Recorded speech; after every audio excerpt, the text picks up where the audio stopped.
Shalom and welcome to this video of True and False on the Arab-Israeli conflict. My name is James McKeever, I'm an Israeli tour guide and educator, and today's falsehood is that the West Bank is occupied.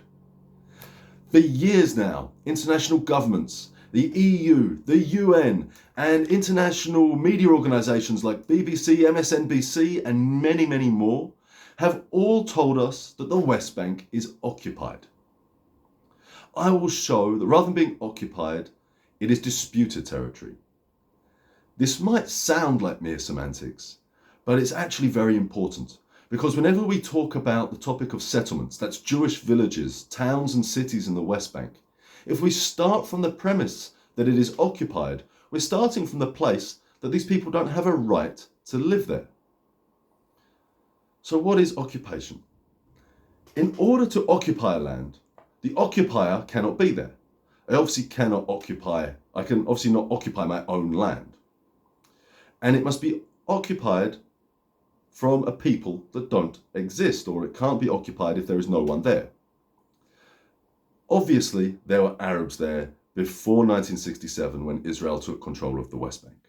No one in their right mind would try to claim otherwise. However, whether or not they constituted a people, they definitely didn't constitute a state, there was never a state of Palestine. But whether or not they constituted a people or a nation is another question. And it's something I addressed a little bit in a previous video about the history or lack of it of the Palestinian people. You can see it linked in the description below. So the Arab claims are a bit grey. They can claim land as individuals, but can they claim land as a collective which didn't exist at the time? In the case of the Jewish people, the West Bank is a place we have lived for thousands of years. We have a cultural and religious connection to the land going right back to the times of the Bible, over 3,000 years ago. Bethlehem is the home of King David. It is the place where Rachel, the wife of Jacob, is buried. Hebron is where Abraham, Isaac, Jacob, Sarah, Rebecca, and Leah are buried. Shiloh was the de facto capital in the time of the judges where the tabernacle stood. And if the idea of Israel or Zionism is for the Jewish people to return home, we have a lot more connection to the land of the West Bank than we do to Tel Aviv or Ashkelon, which were basically controlled by the Philistines in the time of the Bible. Okay, James, you're saying, a lot of things have changed since the time of the Bible. Let's go into the modern era. Sure. One of the things that people don't talk about are the Jewish villages that existed in the West Bank before the State of Israel was taken, before 1967. We have Gush Etzion, we have Atarot, we have Kalia, we have Bet Arava. There are places that Jewish people have been living. Oh, and Hebron, 3,000 years of almost continuous Jewish civilization in this city, until they were forced out by Arab riots and massacres in the 1920s. The point I'm making here is that it is a mistake to start the clock in 1967 when Israel takes the West Bank from the Jordanians. Incidentally, it's important to point out Israel was taken from the Jordanians and not from the Arabs or Palestinians, however you wish to call them. The Jordanians themselves relinquished all claims in the 1990s and never actually had any legitimate claims to the West Bank at all. It was never meant to be part of their country, and their royal family are from Arabia. They never had a claim, and they, as I said, took the land from Jews and Arabs. The West Bank was taken from the Jordanians by Israel, not the Palestinians. The only reason that there weren't Jews living in the West Bank in 1967 when the land was taken from Jordan was because the Jordanians slaughtered and massacred the Jewish population in Israel's War of Independence in 1948. The point I'm making here is not to negate Arab claims to the land. It is to show that the Jews have a clear and consistent claim to the land, both before the State of Israel, before 1967, and after 1967. Showing that the land is not occupied but disputed. The Arabs have a claim, but the Jews also have a claim. And to call it occupied is to negate the Jewish claim, which clearly exists. This leads us to the settlements. When we talk about the settlements, or international governments talk about the settlements, they talk about them as being occupied territory. I use the example of Hebron, like I said, where Jews have lived continuously for nearly 3,000 years, with a 40-year blip caused by a massacre of the Jewish population. And when they have the audacity to return 40 years later, it is called an illegal occupation. This is absurd. At this point, I must concede, some of the Jewish villages or settlements are built on land legally owned by Arabs, as in they have a receipt of ownership or a deed to the land. This is illegal. I don't agree with that. I'm not trying to condone that. But we are talking about a tiny percentage of the Jewish homes and towns and villages and cities that are built in the West Bank.